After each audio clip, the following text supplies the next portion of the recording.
Hey everyone, welcome to my second video. If you guys haven't checked out my first one, I'm gonna put a link right over there. It's on the Delmar Card Show. It's a vlog of me and my business partner Richard going around making deals at the Delmar Card Show, sponsored and hosted by KPJ Marketplace, so shout out to those guys. If you guys don't know who I am, my name is Kevin, aka Kevin Lappers Cards. You can give me a follow at Kevin Lappers Cards on Instagram, and I'm going to be talking about something different in this video. I'm going to be talking about the most important plays I've made in the hobby so far and things I've learned. Before I get into that though, I'm going to be giving you guys a little background information on myself. So if that's not something that interests you, fast forward about a minute, we get right back into the card content. So let's begin.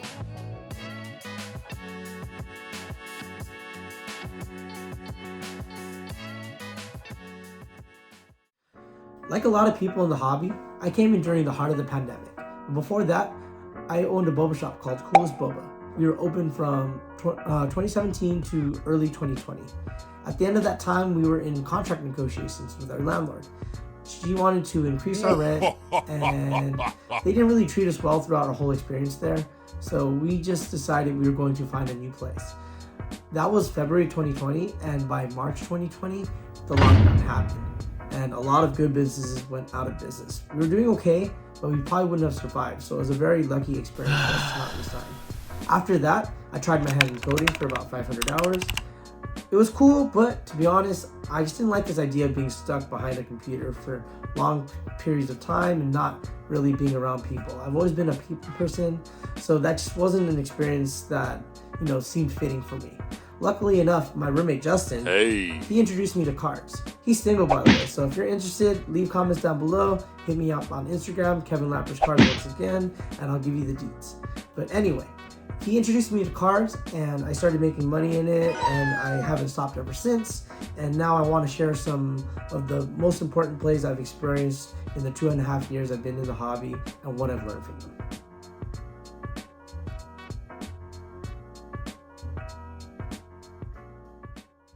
So, the first play I wanted to talk about was a 2017 Prizm Green Jayson Tatum BGS 9.5.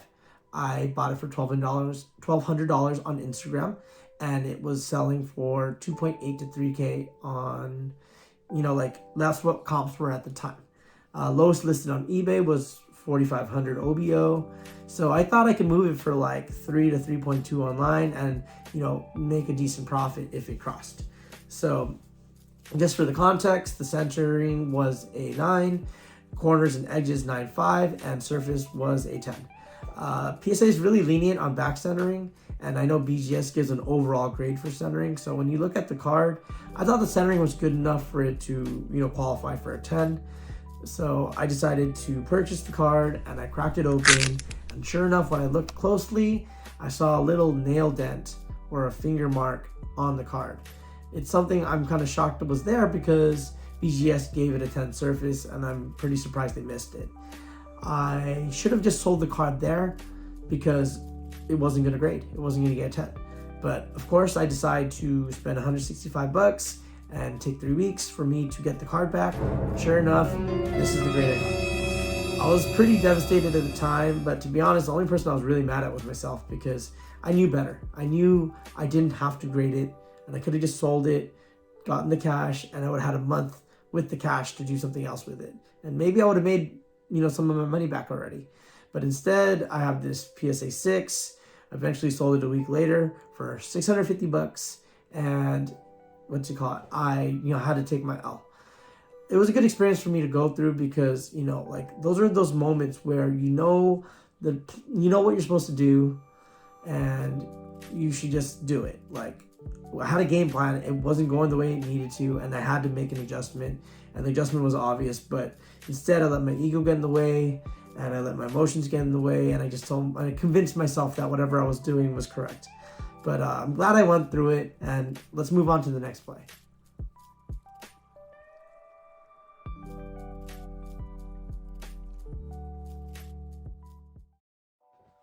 So this next play is technically 2 plays, but I just thought it was better to talk about both of them, at the same time because it was the same player. So back in fall 2021, I was really big on certain players. One in particular was Kevin Porter Jr. I bought about 6 or 7 of his cards graded, and I moved about 4 or 5 of them for like 100 or 200 each on top as he started doing really well during the beginning of the season. I did my research and I just thought that like he was putting in the work, and I like these guys who put in the work, and like I like to bet on those kind of guys. So like I was following him all summer. He was just in the gym, he was working, he was saying all the right things. So I thought it made sense. But anyway, so we moved all the cards except for 2. One was a KPJ Genesis PSA 10, and the other one was something I purchased a little bit later. It was a KPJ Tiger Stripe Raw. And I'm going to talk about the Genesis first and then the Tiger Stripe.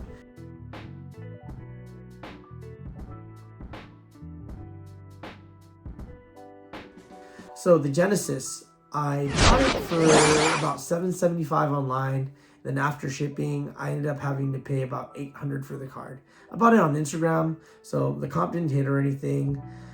Eventually, the card comps up to close to like 11, and there weren't really other ones on the market, so I thought it was on an upward trajectory, and I decided to hold on to it and see where it was going to go. I held too long, and I ended up moving it for $450 in February 2020. So after fees, I made about $400 on it, or I sold it for $400, which means I took an L about close to 50% L on the play.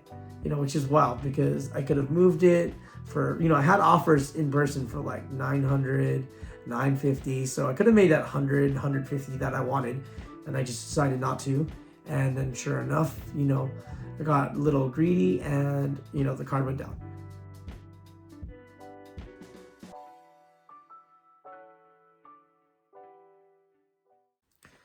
So the next card I want to talk about is this Kevin Porter Jr. Prizm Tiger Stripe. I found one online on auction. Last sold for like about $1,000, and I think I paid close to $1,200 on this. The reason why I paid over comps was because I looked at the card and I thought it was really clean, and I felt it had a chance at a PSA 10. Centering wasn't perfect, but like I know the parameters for centering measurements, and I measured it, and I thought it was going to be good enough for most graders. So I turned it in, and sure enough, this is what I get. Really pumped, and I believed in KPJ, but I'm up already. So I made the decision to, move the play. I got close to 3K in trade with someone online. It was also my first online deal, which was crazy, scary. He was cool. I think I ended up using a middleman with him. We paid for it, blah, blah, blah. And it worked out well, made my money, moved on. And that's kind of the moral of the story for both plays I just talked about.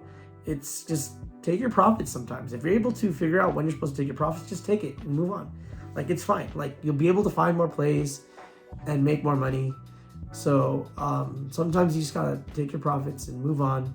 There isn't any other way to really say it, because like cards can move up and cards can move down, and unless you think you're smart enough, or you're smart enough to figure out whether it will or not, like, why not just take the sure thing and go make your money.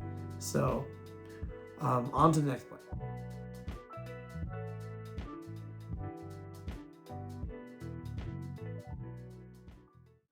So the next card I want to talk about is the 2001 Tiger Woods Upper Deck rookie card. I actually want to talk about 2 of them, because I bought 2 of them in a BGS 9.5. They both were 2 gems for the most part, from what I remember. And from what I know from grading, surface on paper cards are pretty solid for the most part. So all I had to do was look at the rest of the card, and I was like, okay, all of this looks good, right? I cracked both of them, and I turned them in, and this is when grading just closed. So in order for me to get these turned in, it cost me about $165 or $160 to turn them both in. Then I get them back ungraded and supposedly trimmed. So I was in both of those cards initially for $300, and with the grading costs, I was in them for about $820. Is that right? $920. And didn't know what to do with the cards because I was like, well, they think they're trimmed. To be honest, even before I turned them in, like, I understood what they thought. When you look at the card, oh, I'll just put it right there. When you look at the card, it has like this design on the bottom that looks kind of like it goes diagonal, so it kind of looks like it's like it's almost like curved. So it almost looks like the card is a little cut. So before I turned it in, I grabbed another card from that set and I stacked them next to each other. And sure enough, they were perfect. They lined up perfectly. But PSA didn't feel that way, you know. So I didn't really know what to do with the cards. The cards were all maybe like $100 at the time. And I was like, I don't know what to do. Maybe I'll turn them in, blah, blah, blah, blah, blah. Eventually these cards go down to like $20. No, not $20, $30. And, you know, I already sold one at 100 because I didn't know what to do. I sold one at the 100 and kept the other one because I was like, maybe I'll grade it again. I don't know. Eventually I'm at, I think it's Diamond 9 again. And Chris from Cardstock Trading Show, shout out to Chris, one of the best card show runners out there. Please go to his shows. They are very good. But anyway, like, he came up to me and was like, oh, like, what do you have on that card? And I was like, well, the card goes for 30. I'll give you for 25. You know, he kind of looked at it, thought it was in really good condition. I told him I agreed. And then he said, you know, I'd do 20. You know, and as soon as he said you do 20, I wasn't even offended at his offer. I was just more like, man, this is ridiculous. This card's $20 and I'm about to sell it. And then I just thought about it and I was like, you know what, maybe I shouldn't sell it. So card grading went down to about $50 at the time. So I was like, you know what, screw it. Let me turn it back in, $50. So I turned it in and it comes back at 10, of course. So I end up selling it for $400 and, you know, I recouped some of my money. But like the moral of the story is like, sometimes things just don't go the way you expect. It just doesn't mean I made the wrong decision. Like, you know, I think I did everything I was supposed to do correctly. Just sometimes it doesn't work out.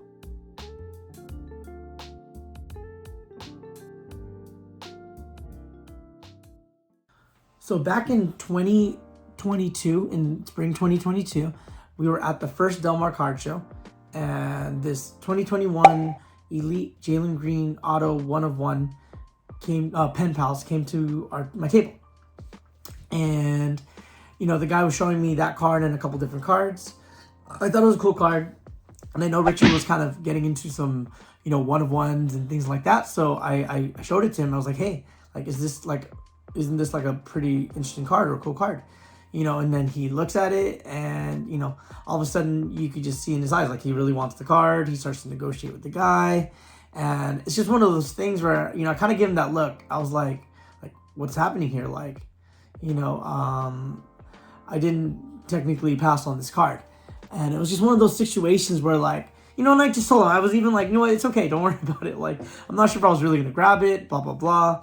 You know, but later he's all like, you know what, if you want, we could share the play. So, you know, I agree, and he picks it up. And then within 12 hours, he moves it for, like, close to double what what he gets it for. And, you know, I'm really grateful for the situation.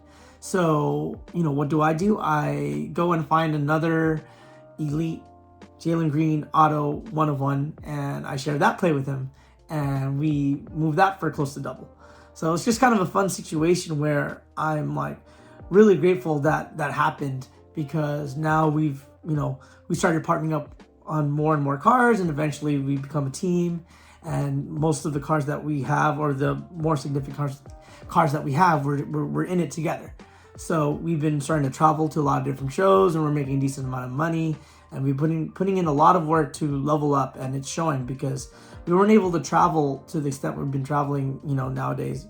And because of that first play, we, you know, like, it just led us down the path to where we are today. So I'm just really grateful, and I wanted to shout out that play before I get to the last play I want to talk about today.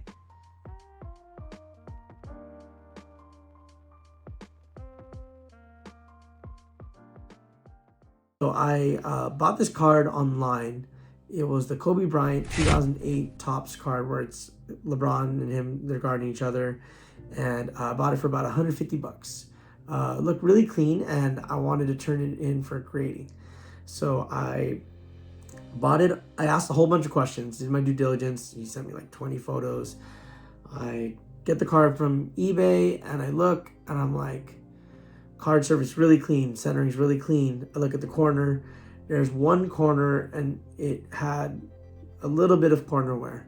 And it's funny because now that I think back on it, like if I truly remember how it was, I was just like, no, that wasn't even really a thing. It was barely noticeable. I had to use a magnifying glass in order to see it. I couldn't see it like with the naked eye, so it wasn't anything that bad. And so I wasn't sure if I was gonna grade it. Like, so I tried to resell it online. I was only getting offers at like $100. So like, I wasn't trying to take that big of an L on it. Like, so I decided to turn it in for grading at $50. So I was like, okay, I'm in the card for $200 now. If I could get a 9 and the card's worth like $250, I'll make like $20. Pretty cool, right? And then maybe I hit a 10, who knows? So I turned it in $50 this time because I learned that $20 takes way too long, and I got a PSA 10. I was like, oh shoot, I got a PSA 10. You know, and I looked online and I was like, oh wow, like this card's a $700 card. You know, like the comp rate before that was $500, you know? And I told my mom and she was like, oh cool, like, so you're gonna sell it? And I was like, yeah, probably. You know, so I go look and, you know, the card comps up a little bit. Like, you know, like a couple of days later, I was like, oh shoot, it's like at 11. And my mom was like, oh cool, like, so are you gonna sell it? And I was like, maybe, you know, so like I wait like maybe a month at this point, and then I look again and I'm like, oh shoot, this card's at like $1,500. And my mom's like, oh, are you gonna sell it now? I'm just like, maybe, like, and it's just funny because I don't, you know, I was, this whole video I've talked about, you know, like taking profits, right? But I think it's just one of those spots where we were in that time where all these, you know, like vintage, like Jordan, Kobe's, LeBron's just started shooting through the roof. So like, this is a different experience where everything, it was happening everywhere, you know, and I could just sense it. I was like, oh, market's hot and everyone wants stuff. So I just decided, like, I think it's the time to go for it. If the card decides to start to go down, I think there'll be enough sales for me to come back and still make money. I literally in the card for $200. So even if it goes back down to 7, I won't be happy about it, but I'll make money, you know?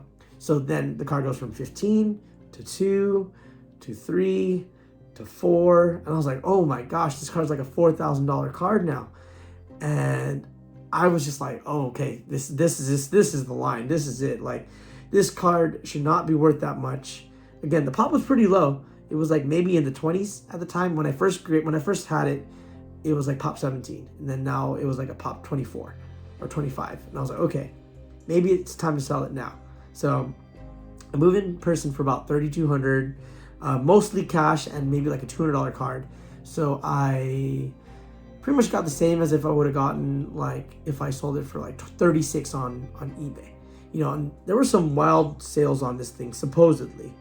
There was like two $7,000 sales apparently, but I don't even buy that because they were anomaly sales. I didn't know much about cards at the time, but they were probably shilled and not paid for. Didn't even know how to look up that kind of stuff. But most of the sales were floating in the 3s to 4s. You know, and then maybe by June 2021, the card was right back down to 15. And if you ask what it is today, well, yeah. Couldn't believe it.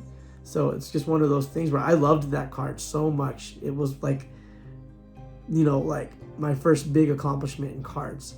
But I just knew, I was like, well, if cards is going to be the real thing for me and I'm going to make money in this hobby, like, I need, you know, the money I can get from this play will really catapult me. What's up, guys? You made it to the end of the video. I just wanted to thank you for watching, and it was really fun making this video because I got to reminisce on a lot of my old plays, and there were a lot of lessons I felt like I learned. I hope you learned something, and, you know, leave comments down below about, you know, anything you got from the video or anything you want to see on a future video. And if you haven't yet, please like and subscribe, and also give me a follow once again on Instagram, Kevin Lapper's Cards, and catch you guys on the next one.